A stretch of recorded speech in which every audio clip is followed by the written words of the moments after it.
Bien, buenos días. Estamos en una nueva sesión de estos meetings digitales que hemos estado desarrollando durante estos últimos meses. Le doy la bienvenida a todos. Entiendo que ya tenemos por lo menos unas 15 personas conectadas el día de hoy.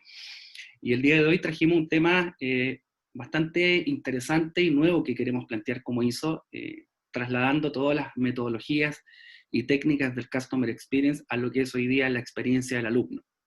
De eso se trata el meeting que vamos a desarrollar el día de hoy. Me va a estar acompañando, bueno, mi nombre es Cristian Andrade, soy el director de Customer Experience en la oficina de ISO acá en Chile. Me va a acompañar Maite Nazarre, que es una de las Project Manager y Senior Experience Designer dentro de la compañía, quienes vamos a estar acompañando dentro del desarrollo de esta exposición. Con Maite también tenemos nuestras actividades docentes en paralelo. Quien habla, soy profesor de la Universidad de Chile, también con otras instituciones de educación, pero ahí principalmente me desempeño, lo mismo que Maite, que se desempeña en la Universidad de los Andes ya hace bastante tiempo, así que tenemos un poquito de la vivencia desde dentro, como docente y en aquella época como alumno, para poder contar nuestra experiencia en este webinar del día de hoy. ¿Por qué le llamamos Digital Meeting? La idea es que sea un encuentro donde nosotros podamos trasladar nuestros principales mensajes, lo que nos gustaría contar, y a la vez dejar unos minutos para que podamos compartir, intercambiar opiniones, hacer preguntas, y con eso estaríamos cerrando el webinar del día de hoy. Bien, ¿cuáles son la agenda o los contenidos que vamos a ver el día de hoy? Tiene que ver con que la primera parte va a estar el suscrito hablando de Customer Experience y el ecosistema educativo. Es un contexto de unos 20 minutos que voy a estar con ustedes. Luego viene Maite, que nos va a estar hablando de cómo empatizando e impulsando la transformación en el entorno de la experiencia del alumno, alrededor de las 11:20 hasta las 11:50, de modo que dejemos un espacio para participación y cierre de unos 10 minutos. Son ahí algunos timing referenciales para que vamos teniendo en cuenta. Pueden ir dejando en el apartado del chat, pueden ir colocando algunas preguntas que las vamos a ir revisando hacia el final. Nos acompaña también por parte de ISO nuestra responsable de marketing, que es Diana Forero, que va a estar ahí también mediando el foro, aclarando algunas consultas y otras dejándolas para el final de la sesión. Bien, vamos a empezar entonces la sesión de hoy con la primera parte, que es lo que les decía, CX y ecosistema educativo. Voy a privilegiar la voz y la presentación, así que voy a bajar la cámara de video en estos momentos. Bien, ¿qué es lo que vamos a ver ahora? Me gustaría iniciar esta parte con esta frase que me llamó mucho la atención y también nos inspira para los desafíos que tenemos por delante, que es del autor Valerie Hannon, y nos plantea lo siguiente, y creo que es una muy buena fase para poder llevar el tema a nivel introductorio. Dice: en el pasado los sistemas educativos prometían: si te va bien con nosotros, conseguirás un empleo y podrás tener una vida exitosa. El cambio que estamos viendo es que esa promesa ya no puede ser sostenida. Necesitamos una definición diferente de éxito y prepararnos para un futuro donde el trabajo será distribuido de formas muy diferentes y jugará un rol muy diferente en la vida de las personas.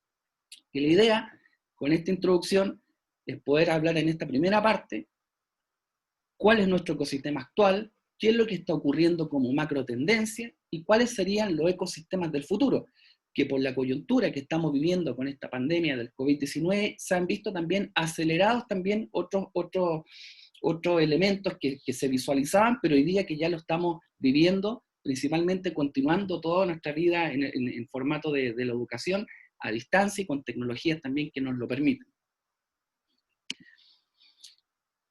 Como a nivel introductorio, quería plantear esta secuencia de línea de tiempo, donde hago la pregunta de ¿en qué era estamos viviendo?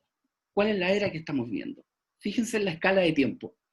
Hablamos en el 1900 de la era de la producción, 60 años después la era de la distribución, 30 años después, la era de la información. Fíjense cómo la brecha de años va reduciéndose. 20 años después, 2010, hablamos de la era del cliente.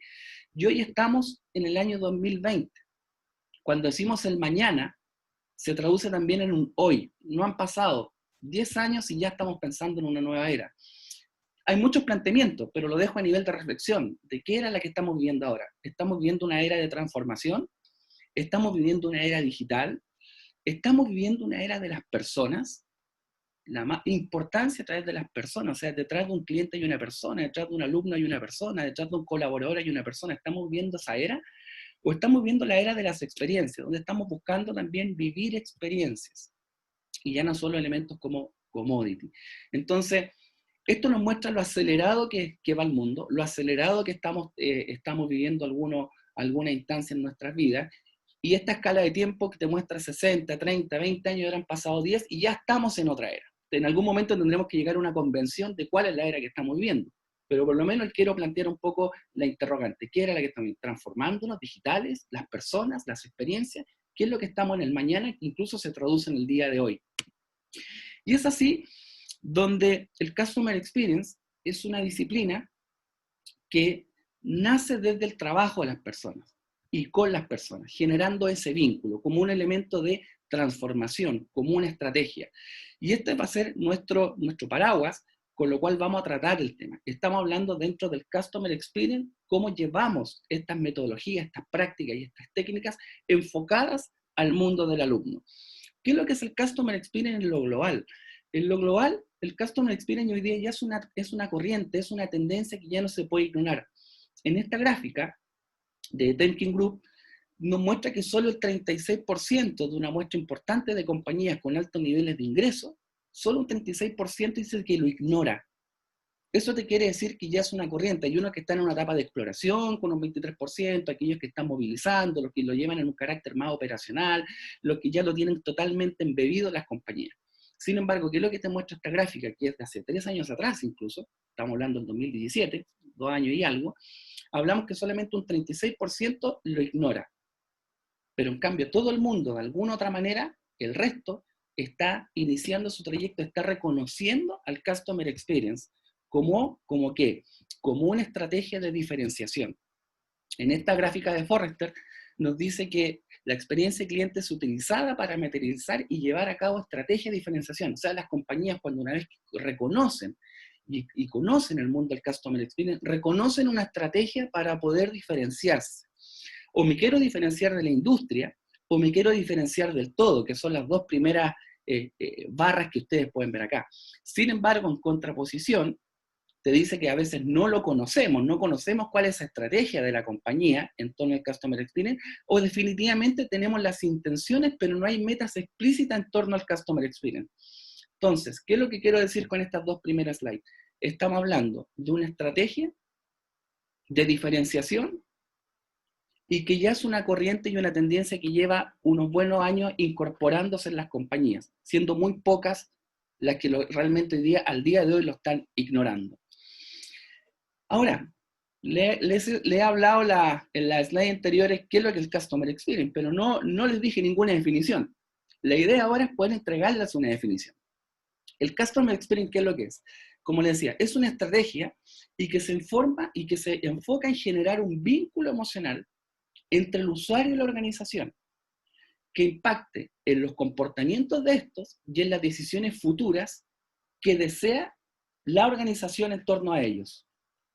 Y el Customer Experience se puede reconocer como una disciplina que como concepto genérico se puede aplicar a diferentes ámbitos de las relaciones.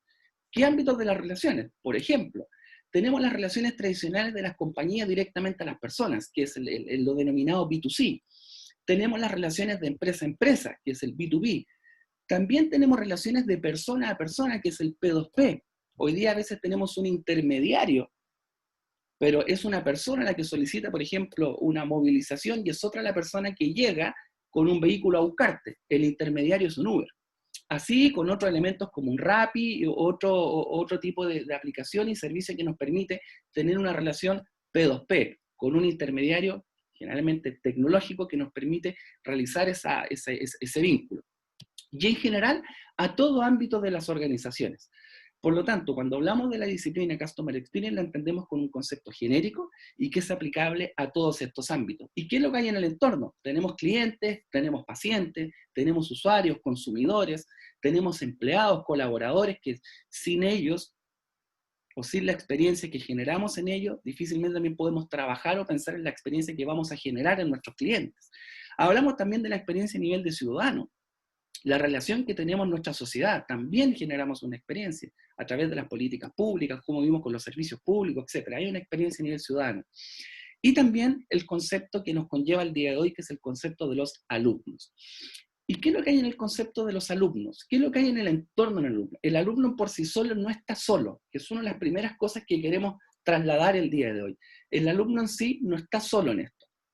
Están a su alrededor los profesores, que son parte de esta experiencia, están las instituciones de educación alrededor, está la familia, y especialmente el día de hoy donde estamos viviendo en los métodos educativos lo estamos viviendo desde la casa.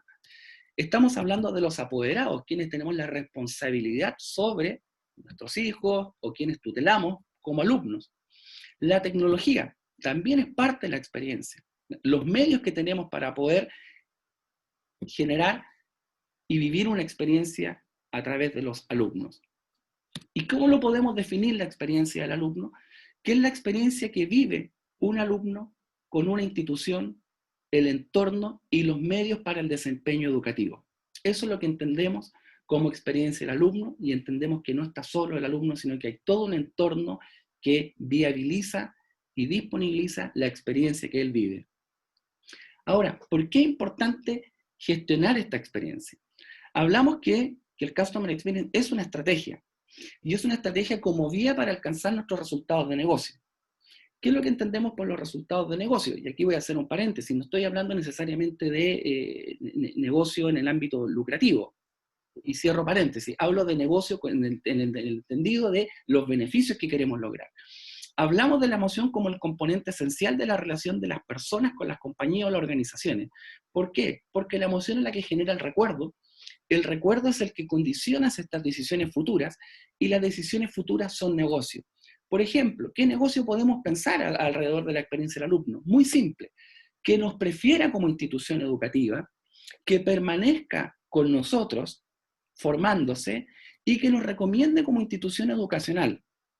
Ese es nuestro negocio, eso es lo que queremos lograr, esos son nuestros objetivos que queremos lograr y que queremos alcanzar como organización educativa.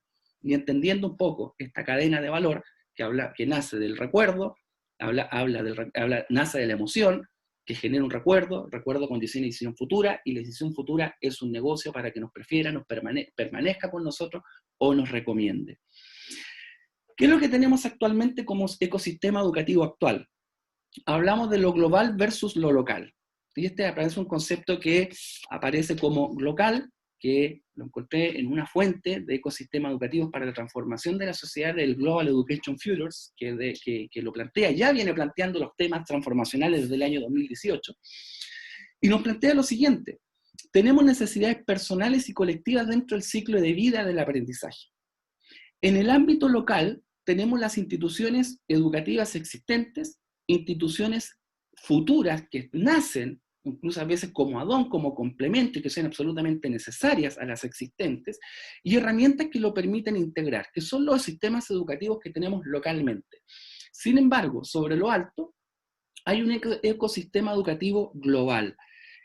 ¿Y por qué global? Porque las plataformas online, hoy día que están muy presentes, permiten proveer la educación en muchos ecosistemas y de muchas maneras distintas.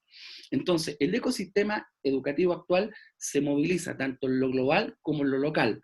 Tenemos también, de acuerdo a lo que estamos viviendo actualmente, mucha prevalecencia sobre las plataformas online, que no necesariamente tienen que ser locales. Muchas plataformas online no tienen que ver con quizás de origen local, sino que provienen de otros lugares, pero que están disponibles para atender esas necesidades personales y colectivas del aprendizaje que se necesita más allá de las instituciones existentes.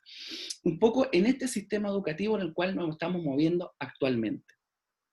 ¿Y cómo evoluciona esto? Esto evoluciona de alguna manera con un cambio de paradigma. que hay una transición entre la educación puntual a la educación permanente. ¿Qué quiere decir esto? Que lo que estamos planteando en la siguiente gráfica. Primero, hablamos de una sociedad y una economía industrial que estaba dominada por el concepto de la producción en masa basado en un crecimiento y la división y la especialización del trabajo. Luego estamos en una economía basada en el conocimiento, que es una economía que está dominada por la producción y en masa basada en el crecimiento y división del trabajo, pero como concepto detrás de esto, el conocimiento que existe en los profesionales. Luego tenemos lo que se propone como la tendencia o el cambio de paradigma, que es una sociedad basada en la sabiduría. ¿Qué es una sociedad basada en la sabiduría? Hablamos del bien común, junto con nuevos modelos de producción y reparto, en términos de conocimiento. Hablamos del concepto de comunidad y una sabiduría colectiva buscando un bien común. ¿Qué propone en términos de intensidades a lo largo de la vida también de las personas? La gráfica que está en las barras de color blanco te muestra un poco la intensidad de educación actualmente, que básicamente habla de que el periodo peak, donde tenemos mayor concentración de educación, habla de la época, la media de los 25 años, donde se genera el pic de educación actual y luego esto va decreciendo. La educación del futuro, y rompiendo un poco el paradigma, entendiendo que es una sociedad basada en la sabiduría, donde aprendemos colectivamente, buscamos el bien común y estamos buscando un conocimiento permanente y no puntual, busca que sea una barra más bien plana, que es la que se propone en este estudio del Global Education Futures, que es la educación a mediados del siglo XXI, va a ser de la siguiente manera. Va a ser más bien permanente y plana en el tiempo, a diferencia de cómo estamos acostumbrados tradicionalmente de reconocerlo. ¿Y cuál sería el nuevo ecosistema? Nos atrevemos a plantear lo siguiente, que hay un nuevo rol de las instituciones educacionales como comunidad de comunidades. Y en este ecosistema, que es una adaptación a lo que la institución del Global Education Futures propone, nos habla lo siguiente. Tenemos variadas instituciones de educación, ¿vale? Aquí estamos hablando de colegios, universidades, institutos de formación, plataformas, etc. Muchas instituciones de educación que hoy día están disponibles de una u otra manera. Entidades que certifican, que forman en forma puntual, etc. Y por otra contraparte, tenemos a los alumnos. Entonces, en este ecosistema, hablamos de lo siguiente, que el alumno actualmente dispone de un contexto especial. Un contexto que puede ser, el contexto que estamos viviendo hoy día es un contexto que habla de la pandemia, el COVID-19. Hay un contexto que hoy es común, mañana puede ser otro tipo de contexto, pero el alumno se desempeña en algún contexto. Hoy día tenemos esa coyuntura. También en un entorno. Ya no está, por ejemplo, el día de hoy en una aula, sino que está en sus casas, en su habitación, en una esquina, en el comedor, etc. Hay un entorno que también es parte de la experiencia que está viviendo. El ámbito de la conciliación, ¿cómo equilibrio mi vida formativa con mi vida personal y mi vida profesional? ¿Cómo logramos esos equilibrios? Eso también es parte de la experiencia. ¿Cuáles son los medios que tengo disponibles para poder formarme? Hoy día estamos acompañados de muchos medios asociados a la tecnología. La relación con las instituciones de educación, entonces, ¿qué es lo que se propone? ¿Qué es lo que se propone como nuevo sistema educativo? Hoy día estamos viviendo que tenemos mucho contenido formativo de autoconsumo, donde estamos a un clic, a una plataforma, a un YouTube, a un Google de encontrar el conocimiento o incluso páginas o entidades online que te entregan conocimiento, incluso en forma gratuita y disponible para formarte.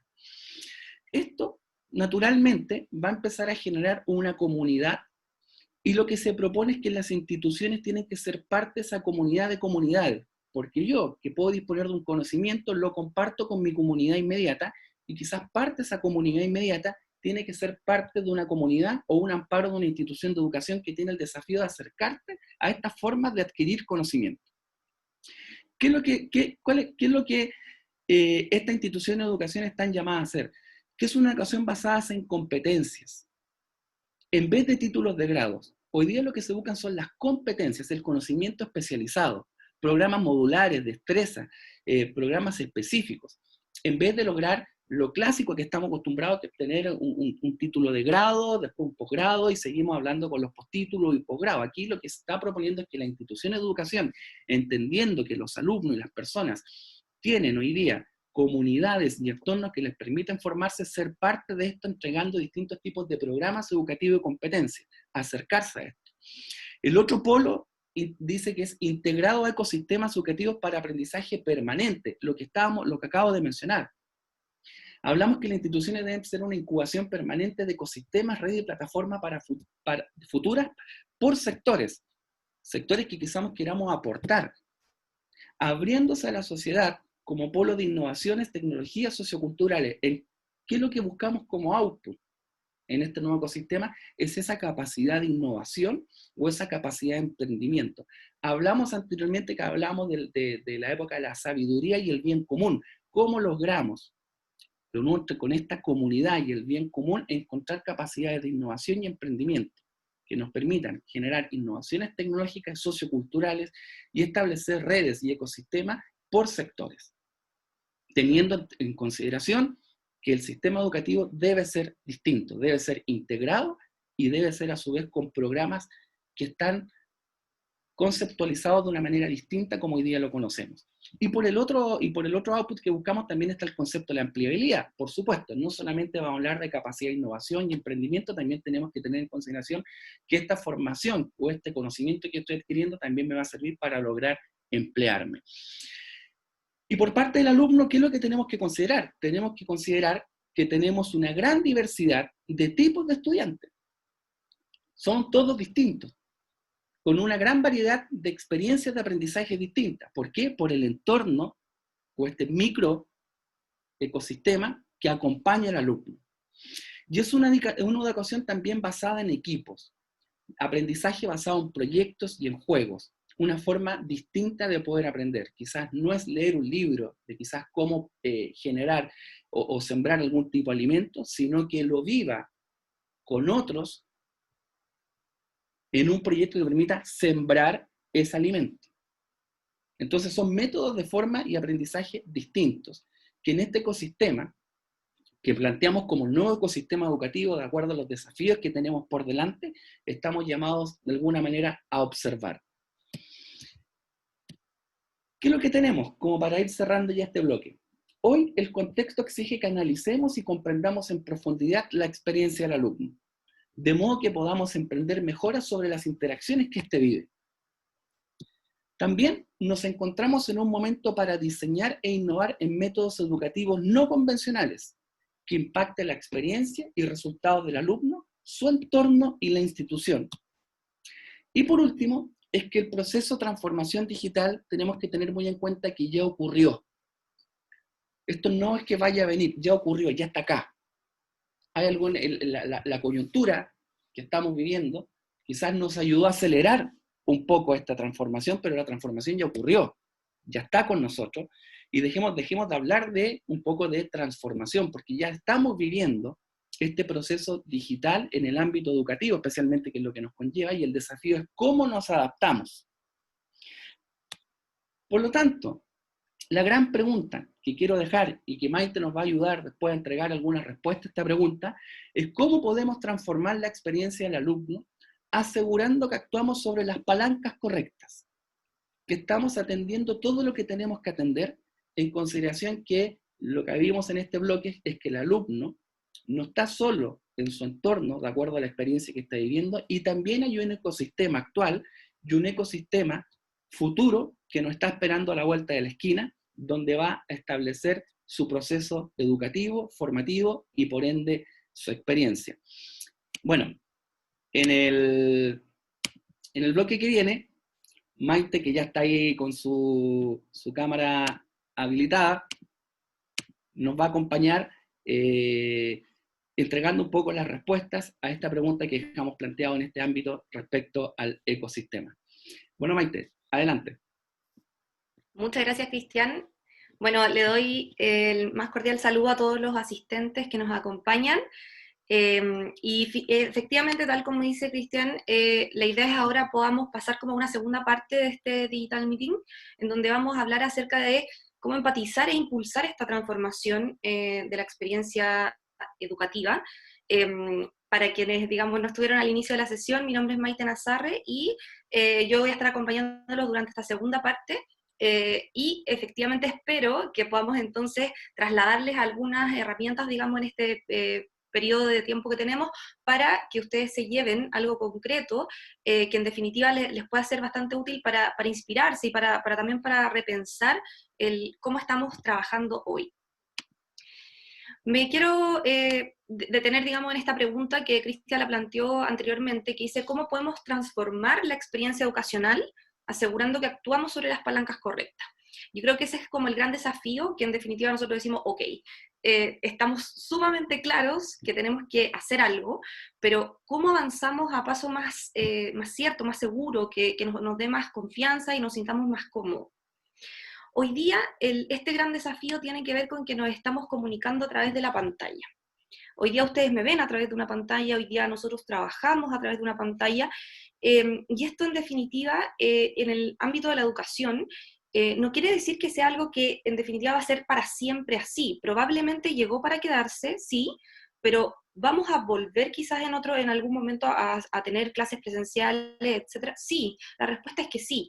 El tema es que ¿cómo vamos a hacer hoy día para integrar esta nueva herramienta que por muchos años nosotros conocimos como en el e-learning o digamos clases como online, que solo algunos cursos, ya sea de posgrado o de pregrado tenían, o incluso en los colegios también, algunos tenían el poder, digamos, de utilizar esas herramientas. Pero resulta que hoy día se amplió de manera un poco bastante rápida, digamos, para muchas otras personas. Es decir, hoy día ya no es solo para algunos, sino que hoy día es prácticamente para todos y obviamente con distintos matices.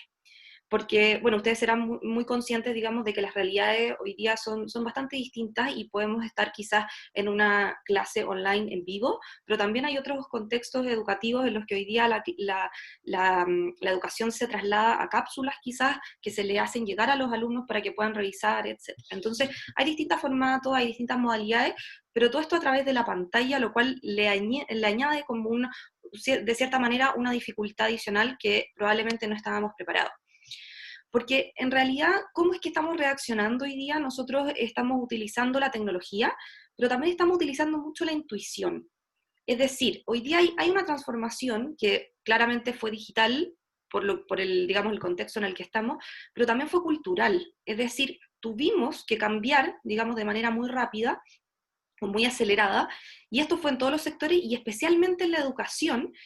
Y quizás aquí tenemos que ser, digamos, súper conscientes de que el cambio se ha vivido, digamos, más sobre la marcha. Muchas veces no alcanzamos a planificar como nos hubiese gustado este periodo, y se nos escapan entonces estas necesidades y estas emociones que son propias de los estudiantes y también de los profesores, de los docentes, de los padres, de este ecosistema, digamos, del que hablaba Cristian. Y así entonces, como hoy día en los distintos ámbitos educativos estamos utilizando distintas tecnologías. Muchas veces, hasta aquí aparece hasta YouTube, digamos, pero lo que les explicaba, digamos, de las cápsulas estas que hoy día se entregan a los estudiantes, pero también quizás hay otros sistemas más complejos, digamos, que nos permiten hacer muchas más cosas, y los colegios o las universidades trabajan, digamos, con herramientas como Canvas o Alexia, Drupal, etc. Entonces, el tema de la tecnología es algo bien interesante, porque me gustaría quedarme con esta reflexión que dice que, en definitiva, nosotros, yo les pregunto, ¿estamos realmente innovando por usar tecnología? Es decir, ¿ese era el impulso que necesitábamos como para hacer la educación de manera distinta? Porque la verdad en esta noticia que apareció en La Tercera hace pocos meses, digamos, es que la solución a los desafíos que hoy día tenemos por delante efectivamente está en la innovación. Pero no perdamos de vista que la innovación no necesariamente tiene que ver solo con la tecnología, ¿ok? Esta innovación tiene que ser lo más cercana y lo más empática con las necesidades de quienes están involucrados. Entonces yo creo que rompiendo también el paradigma de que, ok, hoy día estamos haciendo las cosas diferentes, nos invita a pensar que quizás estamos innovando, sí, probablemente, si bajo ese concepto sí, pero no es lo único y no es todo lo que se viene por delante, sino que el uso de las tecnologías finalmente son un facilitador de todo este contexto, pero no lo único.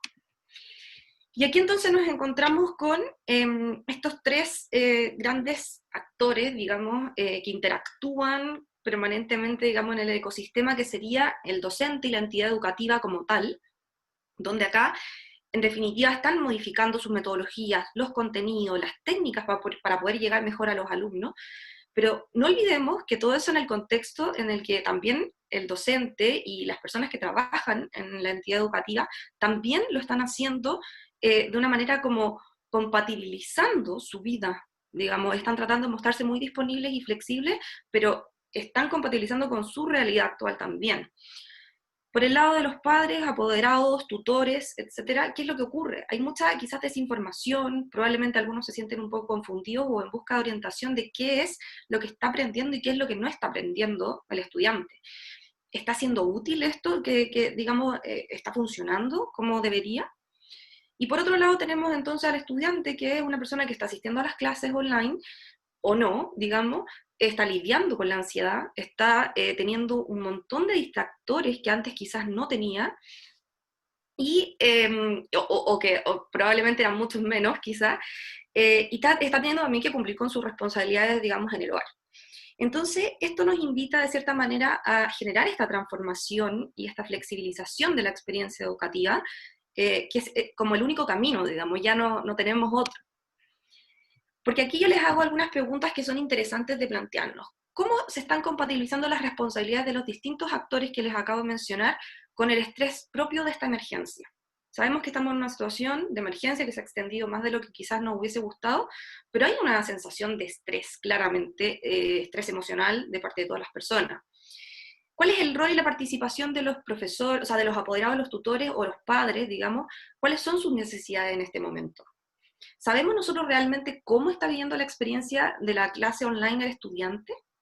¿Sabemos si le gusta, si le acomoda, si le parece, si siente que aprende? Y aquí conecto con el siguiente, ¿están siendo efectivas las clases en términos de la entrega de conocimiento? Hemos también acompañado, no podemos olvidar al docente en este camino, en la adecuación a esta nueva realidad. Tenemos digamos, muchos distintos tipos de profesores, distintos tipos de docentes con distintos estilos, y por supuesto, con también distintas temáticas que enseñar. Por ende, ¿estamos haciendo lo suficiente para poder apoyarlos en este camino? ¿La educación online llegó para quedarse? ¿Será así de ahora en adelante? Muchas universidades, digamos, de renombre han señalado que quizás van a permanecer con el sistema online por bastante tiempo. Eso es algo que ya está ocurriendo hoy día. Otros también dicen, bueno, en cuanto podamos, vamos a volver a esta modalidad un poco mixta, digamos, entre lo presencial y lo online. Distintas son las combinaciones posibles, pero en definitiva el ambiente online ya tenemos que abrazarlo y tenemos que decir, bueno, ¿qué vamos a hacer con él y cómo lo vamos a integrar entonces en todo este proceso de ahora en adelante? No les puedo decir que en definitiva no sintamos frustración, ansiedad, incertidumbre, confusión, desinformación, angustia, y esto para todo ámbito, es decir, desde la entidad educativa, las personas que lo lideran, desde los mismos profesores, hasta las familias con los estudiantes, y en esto también incluyo a los estudiantes de posgrado, a los estudiantes en definitiva que estudian están estudiando una segunda carrera, o que están estudiando, digamos, y trabajar. O sea, hay un montón de ecosistemas, como bien decía Cristian, que se relacionan y se interconectan en todo este camino. Lo importante acá es que entendamos que efectivamente somos todos diferentes. Y esto es una premisa que no se nos puede olvidar a la hora de gestionar la experiencia del estudiante y de todos los actores involucrados. Somos todos diferentes, hay un gran, digamos, un gran tema aquí importante, que probablemente es fácil decir que somos todos diferentes, pero el poder, digamos, de cierta manera, como apropiarse de ello y ejecutar acciones según esta diferencia es lo más complejo. Cuando nosotros nos hablan de hacer un cambio, si nos vamos, digamos, a la definición más concreta, digamos, de la palabra cambio, se nos dice que es dejar una cosa o situación para tomar otra. Y eso fue lo que tuvimos que hacer, digamos, rápidamente en este periodo, lo cual exigió bastante flexibilidad por parte de todos nosotros. Esta flexibilidad no me refiero a la flexibilidad física, digamos, que quizás ustedes como que se imaginan inmediatamente, sino que me refiero a esta flexibilidad que tiene que ver con el hacer las cosas de una manera diferente. Probablemente al principio fue bastante chocante, difícil, pero poco a poco entonces empezamos a entender cómo funcionaba, empezamos a generarnos ciertas rutinas, lo cual empezó a funcionar, pero también las tuvimos que cambiar a mitad de camino. También quizás tuvimos que tomar ciertas acciones y cambiar de nuevo frente a lo que habíamos hecho al inicio. ¿Qué es lo que nosotros en realidad proponemos hoy como la clave, digamos, para poder empatizar y entender muy bien estas necesidades y entender cómo acompañar el cambio y la gestión, digamos, de esta flexibilidad? Es a través del diagnóstico, es decir, tenemos que indagar, tenemos que ser capaces de leer entre líneas, tenemos que estar mucho más atentos a las señales y reconocer lo que está necesitando cada uno, porque efectivamente, como bien les decía anteriormente, somos todos muy diferentes. En segundo lugar, escuchar. Si ya no pudimos quizá entender como a nivel de entre líneas, digamos, podemos irnos hacia el camino, digamos, de escuchar y que no es lo mismo que oír. Es decir, muchas veces uno está hablando y se siente no escuchado, es decir, lo que estás diciendo, la otra persona quizás no lo está interiorizando, no lo está entendiendo, no te está comprendiendo lo que tú dices. Entonces, es hacer este esfuerzo, digamos, por explicar las situaciones, comunicarse de una manera mucho más amigable y sentir entonces que así que la persona que está al otro lado, de cierta manera, sí te está comprendiendo más allá de que solo quizás a sentir como que sí lo está haciendo y sí que te está escuchando. Preguntar, conversar, es la manera quizás más directa y sencilla que nosotros tenemos para poder conocer esta información que es tan relevante, que es tan importante, pero muchas veces no lo hacemos. Probablemente el mostrar interés y empatía por este interlocutor es algo que en definitiva quizás hemos olvidado en este camino por el estar reaccionando, pero que se vuelve sumamente relevante. ¿Y por qué se vuelve tan relevante? Porque acá tenemos que pensar que hay, digamos, distintos niveles de la información, digamos, primero está lo que la gente dice o piensa, que es lo más explícito de todo, porque es lo que te está señalando, te lo está diciendo con todas sus letras, digamos.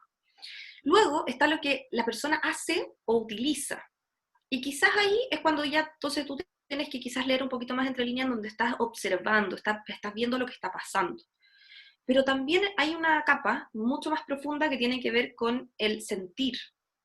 Y eso probablemente solo lo alcanzamos a través de la inferencia, que es todo lo tácito, lo latente, que es lo que no se dice, que es lo que no está tan claro, y es lo que nosotros también tenemos que proponernos entonces descubrir en este camino, porque no sabemos qué es lo que está pasando en ese mundo interior, digamos, de cada uno de los actores involucrados en el ámbito de la educación. Finalmente entonces nos quedamos con este sentir. Esto de transmitir empatía. Sentir significa ponerse en el lugar del otro. Cuando hablamos de la palabra empatía es como que todo inmediatamente pensamos es ponernos en el lugar del otro. Pero aquí yo les hago una pregunta. En definitiva, el ponerse en el lugar del otro probablemente tiene que ver con ponerse en los zapatos del otro, pero quitándose los propios. Porque claramente, si nosotros pretendemos ponernos en los zapatos del otro, pero no nos quitamos los propios, es difícil caminar con dos zapatos, digamos, como uno sobre el otro. Entonces tenemos que pensar en liberarnos de lo propio para poder ponernos en ese lugar. Y eso implica, evidentemente, un acercamiento y un conocimiento mucho más profundo. Y es así como nosotros entonces tomamos herramientas propias del Customer Experience que les comentaba Cristian y las trasladamos al mundo de la educación y las trasladamos al mundo de la experiencia del alumno. Entre ellas, hoy día yo me voy a centrar en una de las dos, pero les traje dos, digamos, como para que las tengan en vista. En principio están los Journey Maps, que probablemente ustedes habrán escuchado quizás hablar o quizás no, del mapa del viaje. Cuando nosotros hablamos del mapa del viaje del cliente es una cosa, pero quizás también esa misma figura la podemos llevar al mapa del viaje de un paciente, al mapa del viaje de un ciudadano, al mapa del viaje de un estudiante, al mapa del viaje de un profesor. Es decir, ¿qué es el mapa del viaje? Es poder mapear paso a paso, interacción por interacción, qué es lo que está viviendo la persona, en primera persona. O sea, idealmente que sea lo más visual posible y que nos permita entonces entender esta experiencia y separarla por los distintos canales por los cuales se está relacionando con nosotros, cuáles son sus expectativas, cuáles son, digamos, su nivel de experiencia en cada una de estas interacciones. Si bien hoy día no voy a profundizar mayormente en el mapa del viaje, quise mencionárselos porque creo que, digamos, esta es una herramienta fundamental para poder comprender la experiencia del estudiante, pero hoy día sí voy a profundizar en la segunda herramienta que tiene que ver con arquetipos. Nosotros también utilizamos este concepto del arquetipado para poder comprender mucho mejor a quién tenemos enfrente. Y los arquetipos tienen distintos nombres, podemos encontrarlo, digamos, quizás como perfiles, o también en algunos otros contextos se les llama de otras maneras, pero en definitiva lo que busca el arquetipo es hacer grupos de personas, pero ojo aquí, la forma de agrupar a esas personas no es quizás como una edad, no es el lugar donde viven, no es la nacionalidad, no. El cómo agrupamos a estas personas es según expectativas, según motivaciones, según elementos emocionales similares que comparten. Entonces, es absolutamente transversal a cualquier otra variable, digamos. De hecho, podríamos tener a personas en un mismo arquetipo que sean sumamente diferentes, digamos, en cuanto a edad o en cuanto a país o lo que sea, sí, porque acá lo que estamos haciendo es unir grupos de personas para poder, digamos, de cierta manera identificar cuáles son esas expectativas, motivaciones y elementos que comparten ese grupo en particular. ¿Cuáles son las características de un arquetipo? Son hipotéticas porque efectivamente no es que sea real la persona que con la cual vamos a ejemplificar este grupo. Se los voy a mostrar a continuación para que les quede mucho más claro, pero este perfil que vamos a armar no tiene que ver con el hacer un reflejo, digamos, como dice ahí, uno a uno, de una persona que nosotros conozcamos. No tiene que ver con eso. Pero eso no quita que no sean realistas. ¿Por qué? Porque nosotros las características y todo lo que cómo vamos a construir este perfil, nacen, digamos, de la realidad, de cómo es ese grupo de personas. Entonces, son hipotéticas porque efectivamente no son reales, es decir, esa persona en la que vamos a pensar no existe así tal cual 100%, son realistas porque toman las características de este grupo que comparten, digamos, expectativas, motivaciones, y son precisas porque contienen bastante detalle. Quizás van a entenderlo un poquito mejor hacia un ejemplo que los voy a llevar más adelante, pero sí quiero que entiendan muy bien que esto no tiene que ver con las generaciones, ¿ok? No tiene para nada que ver con que, no sé si ustedes habrán escuchado mucho todo lo que lo que tuvimos que sufrir quizás los que estamos ahí en la generación millennial, porque yo creo que se hizo un excesivo uso, digamos, del término de millennial en distintos contextos, donde, claro, generación Y, generación millennial, no quieren trabajar o están muy desconectados, etc. Y ojo ahí, esto que yo les estoy hablando a nivel de arquetipos no tiene que ver con si somos de la generación baby boomers, X, Y, Z, o hoy día que podemos hablar incluso de la generación alfa. El tema de las generaciones es algo que nos es muy útil en términos de información, porque nos permite entonces como poder ponernos en distintos ambientes y ir entendiendo cómo avanza, digamos, la vida. Pero recuerden que vamos a seguir teniendo tantas generaciones nuevas como letras del abecedario, en este caso ya el griego, porque ya pasamos del otro, digamos, y esto va a seguir ocurriendo. Entonces no tiene que ver con un tema generacional ni de edad, ni nada por el estilo, sino que lo que tiene que ver es con expectativas, motivaciones, con necesidades. Y aquí entonces les traje el ejemplo más claro, que yo creo que con esto entonces ustedes sí van a entender muy bien a lo que me refiero. Cuando hablamos de estudiantes, hablamos de distintos tipos de perfiles de estudiantes. Y estos perfiles también están lejos de querer ser un estereotipo, sino que lo que buscan es poder entender cuál es la necesidad o qué es lo que está detrás de ese perfil. ustedes estarán de acuerdo conmigo con que cuáles son los distintos perfiles que probablemente, quizás me van a faltar bastantes, pero aquí yo les hice un resumen de cuáles son los perfiles más comunes que encontramos en una sala de clase, independiente de si estamos en un colegio, independiente de si estamos en una universidad, posgrado, lo que sea. Primero está el perfil más responsable, ¿cierto? Sigue fielmente las clases online, no falta ninguna, y es quien participa durante la sesión realizando preguntas, tomando apuntes. Quizás este periodo le ha generado cierto estrés, ya que tiene la sensación de que no está logrando interiorizar todos los contenidos como le gustaría, pero intenta mantenerse motivado. Luego aparece entonces ahí mi amigo el ausente, que probablemente no vemos su rostro, ya que no enciende la cámara, desconocemos las razones de por qué no la enciende, porque puede ser, digamos, muy diverso ahí, solo sabemos que está, pero por lo general no participa mucho. Si se ve la obligación de participar, lo hace a través de un chat o quizás de su micrófono. Se percibe cierta resistencia o incomodidad al formato online, pero esto es netamente una percepción, desconocemos qué es lo que pasa. El más distraído, no está muy atento a la clase, llega tarde, normalmente le pregunta a otros y pide ayuda para enterarse de lo que hay que hacer. Da la sensación de que siempre está pendiente de algo más, como el celular, la televisión, alguna página de internet, el trabajo, cualquier otra distracción que no le permita mantenerse 100% concentrado. El gracioso, el humor siempre ha sido lo suyo y no importa si es en el ambiente presencial u online. Ambos la acomodan. Por estos días es quien está más atento quizás a los errores que cometen los otros, envía imágenes o chistes o los memes famosos a través de los chats online, siempre graba o toma fotos de las situaciones más graciosas. Finalmente tenemos al crítico.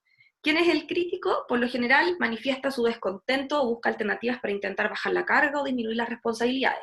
Muchas veces consigue lo que busca porque está bastante entrenado en las negociaciones y también en las excusas.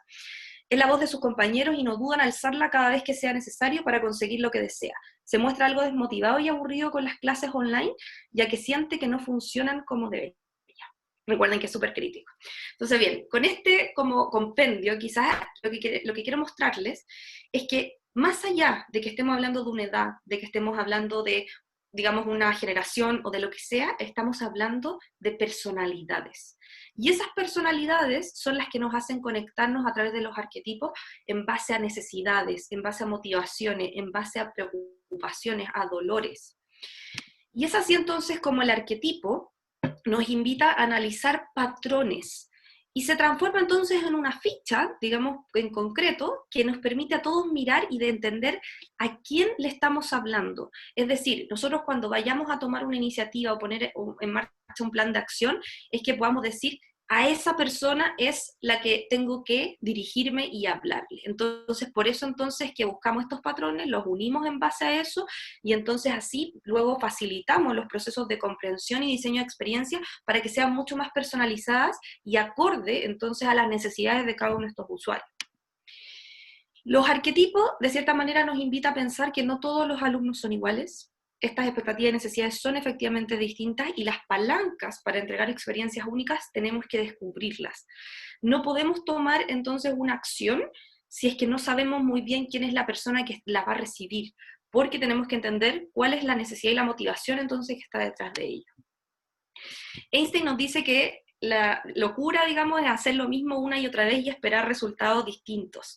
Entonces, un poco en esa línea, yo quería como comentarles rápidamente solamente 4 cosas que hoy día sí se están haciendo en las distintas entidades educativas. El uso de las redes sociales es algo que sí se está haciendo y yo creo que hay que apalancarse mucho en ello, porque es algo que facilita mucho la gestión. Aquí tenemos como las universidades, los colegios, cómo utilizar los colegios también en estas páginas de Instagram. La red social del momento, digamos, el TikTok, que se puede quizás enseñar también a través de TikTok de muchas formas, con desafíos, digamos, o de una forma de conectar mucho más con los estudiantes, y esto, ojo aquí que no estoy hablando de solo una edad, ¿ok? Hay distintas edades como que uno los ve en TikTok que están súper cómodos. También está la utilización de nuevas herramientas y metodologías, como por ejemplo, herramientas como Miro, que no sé si la conocen, pero en definitiva nos permite poder utilizar los post-it y todas estas metodologías, quizás como las que están acá abajo, como el design thinking o las metodologías ágiles, nos invitan entonces a utilizar mucho más nuevas herramientas disponibles en todas partes.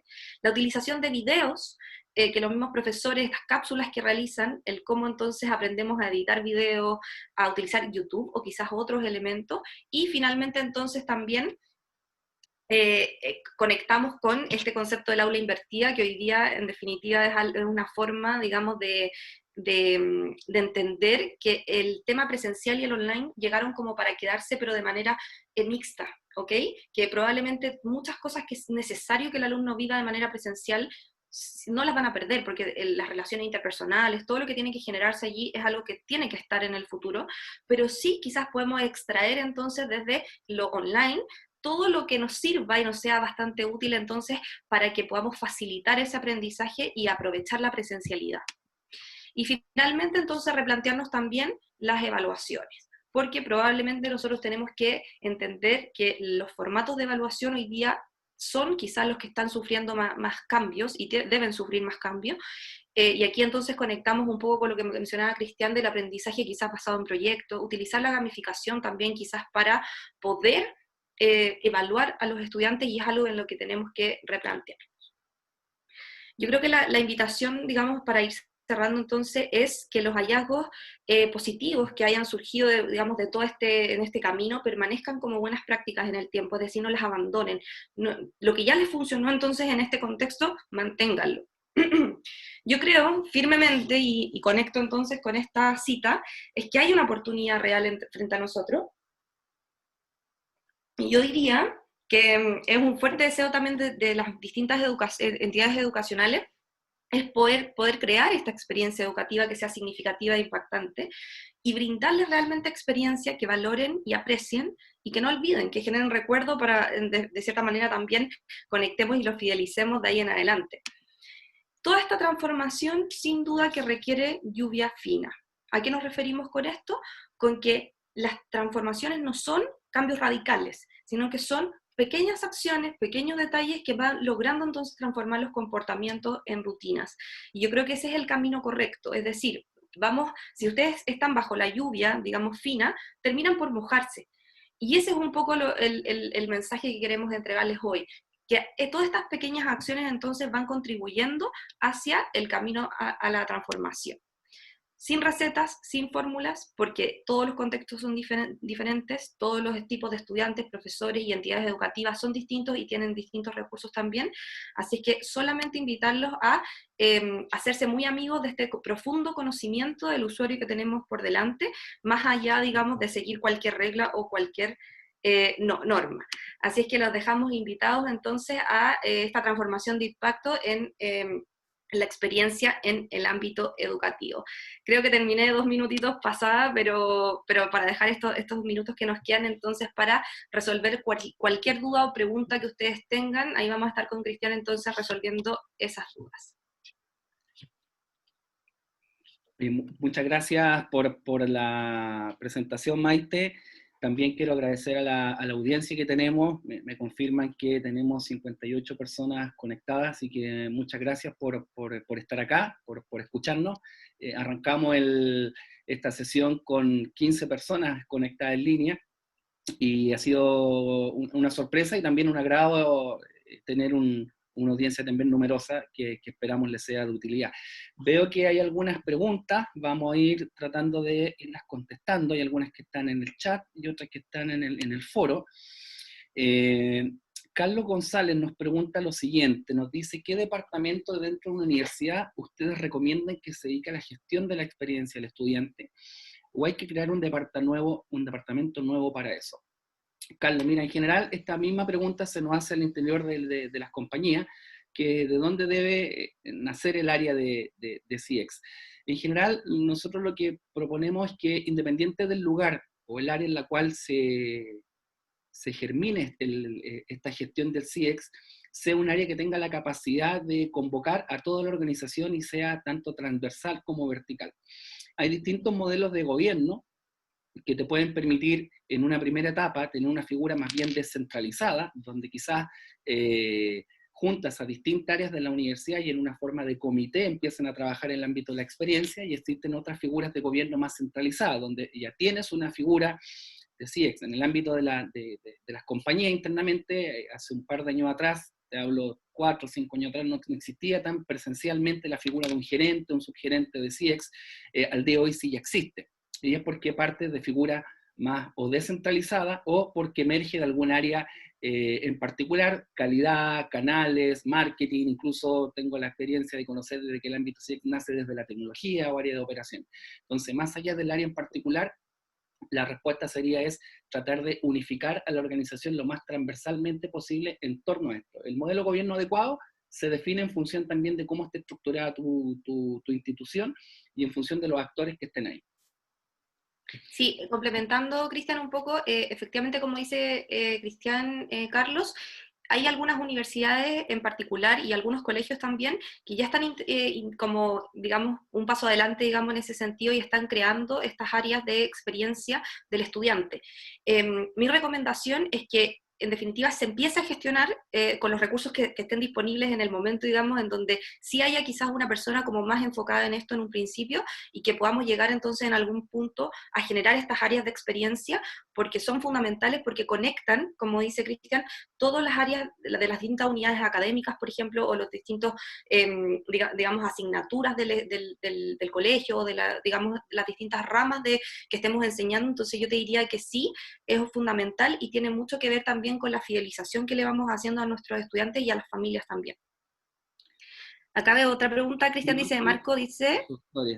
Dice, ¿cuál es el reto más difícil para los centros de educación que tienen que afrontar para lograr mejor la experiencia de los estudiantes?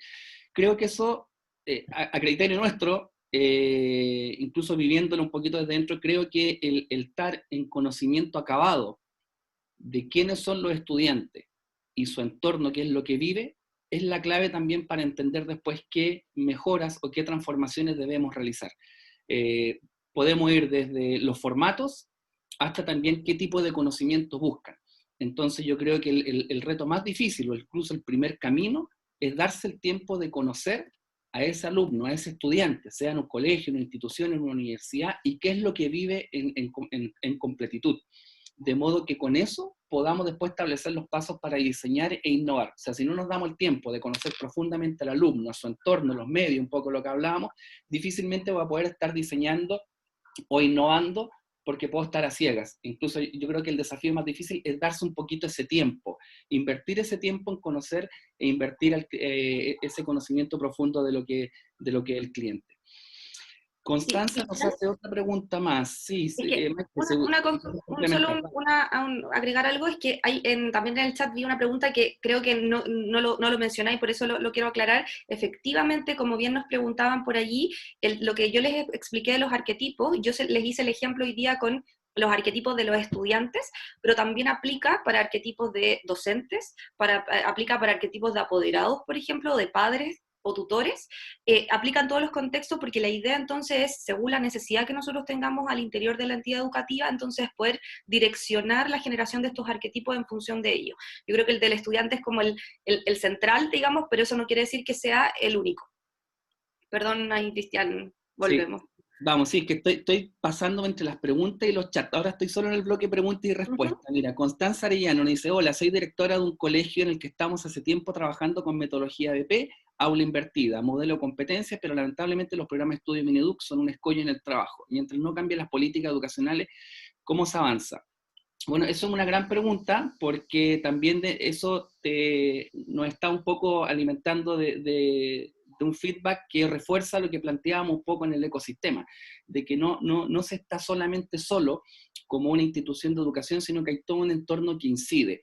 Yo creo que una de las formas de poder sobrellevar ciertos escollos, porque también nos pasa en compañías donde existen procesos y normas demasiado estructuradas, de poder generar innovaciones que consideren ese escollo, como tú dices. Entonces, si tenemos este escollo, esta política pública del Mineduc, que puede ser un escollo, un proceso, algo muy normativo que no nos permite avanzar, es cómo podemos generar innovaciones en el entorno que te permite llevarlo de mejor sobremanera. Y eso es una instancia dentro del desarrollo de lo que se plantea como proyecto de los procesos de innovación, conociendo profundamente lo que es el estudiante, el entorno, los profesores, todo lo que hemos hablado, después decir, bueno, ¿cómo innovo? Y eso también se hace con sesiones particulares de innovación, que no solamente es diseñar, sino ver cómo salimos de la caja considerando elementos como tú bien nos dices, lo del Mineduc, pero también trayendo también desde afuera conceptos inspiracionales, por ejemplo, tendencias, mejores prácticas, y no necesariamente solamente en el ámbito de educación, hay mejores prácticas que vienen de otra industria que puedes aplicar en la educación.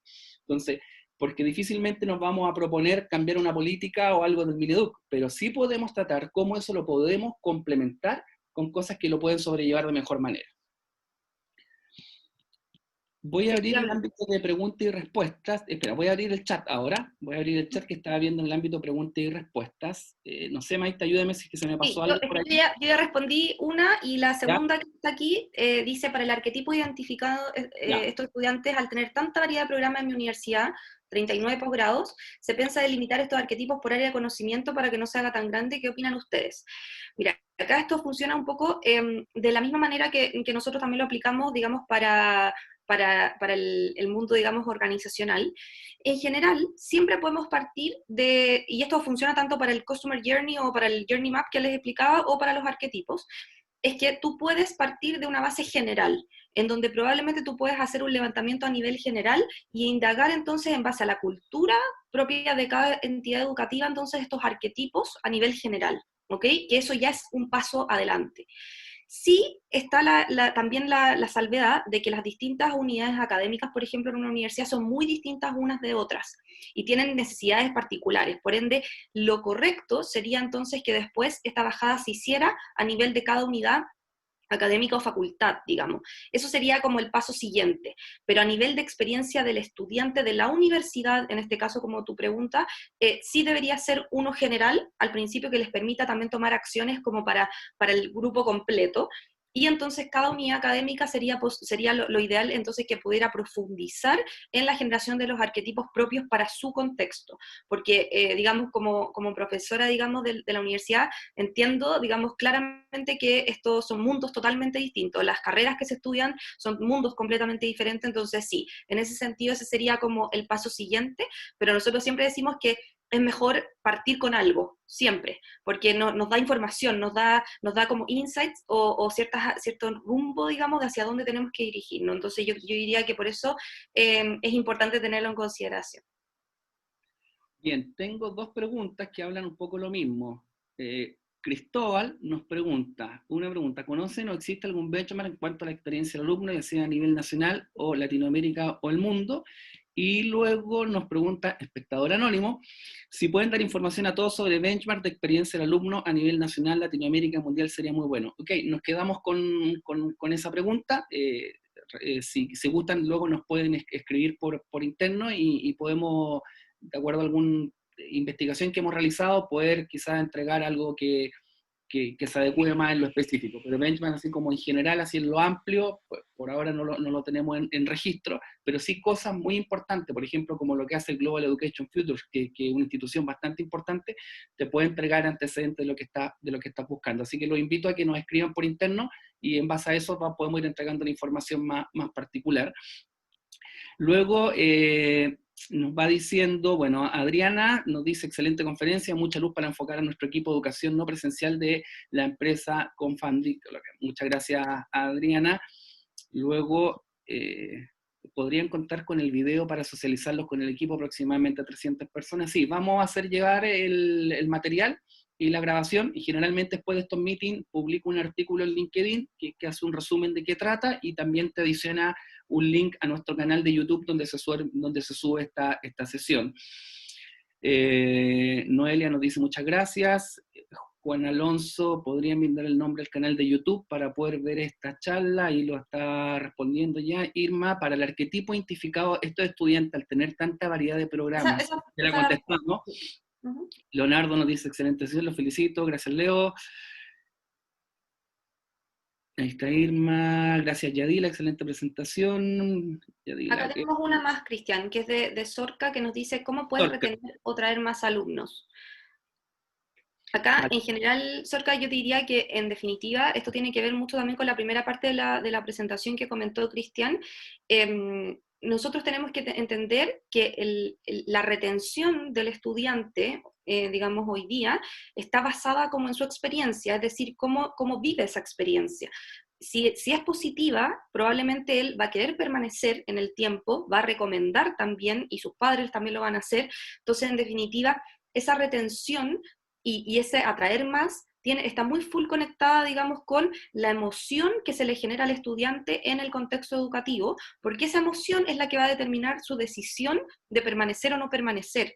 Entonces, la invitación allí es a enfocarse en cómo brindar una experiencia también en el nivel educativo, para poder entonces conectarnos con esa emocionalidad del actor relevante, que en este caso es el estudiante, pero ¿por qué no también con el profesor o también con los padres o apoderados? Entonces, en ese sentido, yo diría que el camino, digamos, para poder llegar a esa retención y atraer también más estudiantes, es entonces conectarnos con la emocionalidad de cada uno de ellos para entregarles una experiencia.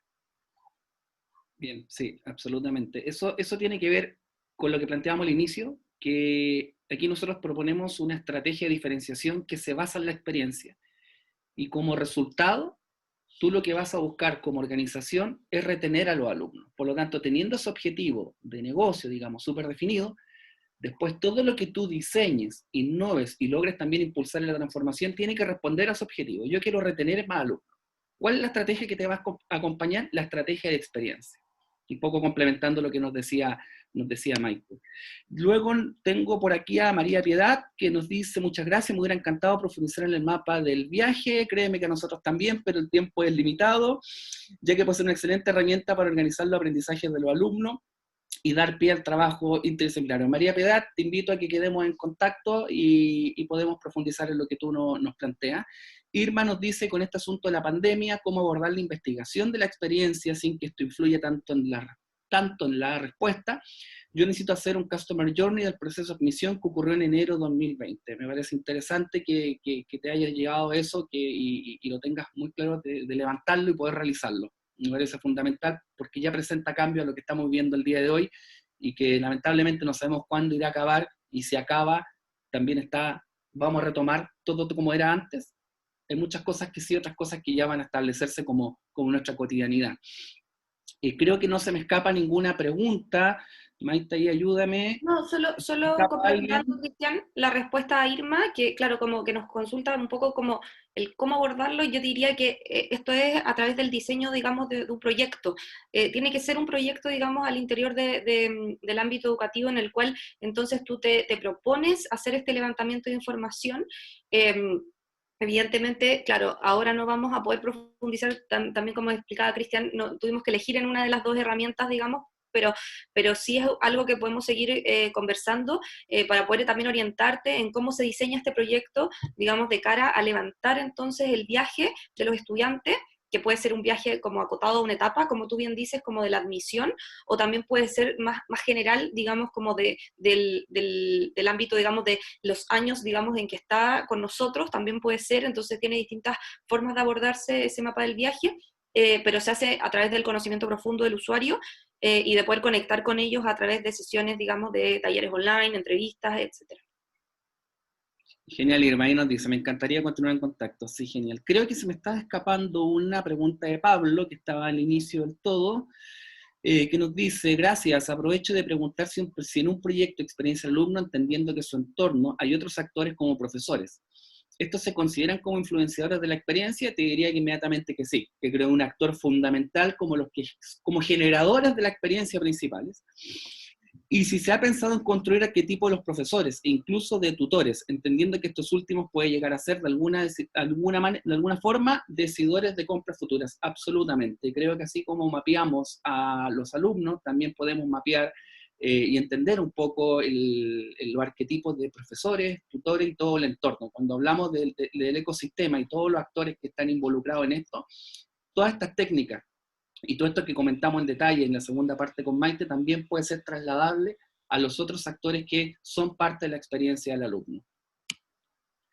Y creo que esa era la última pregunta que se me estaba yendo. Por favor, nos hacen llegar algún comentario adicional. Tienen nuestros contactos, saben cómo ubicarnos. Por supuesto que estamos muy disponibles a avanzar o especificar, como bien nos decía Irma, en alguna herramienta en particular. Hay otras metodologías, otras técnicas también que están alrededor del mundo CX, que nos ponemos en uso y en beneficio de esta disciplina que estamos proponiendo y empujando desde ISO como lo es la experiencia del alumno. Así que si no hay más, y para no quitar tampoco más de su tiempo, le agradezco el tiempo, la audiencia, la participación, gracias también a nuestro equipo de ISO, a Diana que nos ayudó a hacer lo posible, y a Maite también por su presentación en este bloque. Así que por parte mía, agradecido y muchas gracias, y nos vemos prontamente quizás en alguna otra sesión. Con esto cumplimos el ciclo de los Digital Meetings, que nos planteamos 3 temáticas a plantear, hemos cerrado el ciclo y queremos pues plantear cosas también o formatos novedosos en poder estar trasladando conocimiento, poniendo sobre el tapete temas que nos gustaría discutir con todo el ecosistema del Customer Experience, que es muy apasionante. Así que muchas gracias a todos. Muchas gracias a todos y un gusto desde mi lado, digamos, haber estado con ustedes compartiendo con tanta audiencia. Un placer. Estamos a disposición, digamos, de lo que puedan necesitar. Podemos conectar a través de LinkedIn o a través de nuestros correos, con Diana también, que ahí les señaló, para resolver cualquier duda que haya quedado pendiente. Así es que un gusto conocerlo y gracias también por acompañarnos desde otros países. Es muy valioso para nosotros también contar con la participación, digamos, de otros lugares del mundo. Así que muchas gracias, que estén muy bien, un gusto. Chao a todos, que estén bien, adiós. Adiós.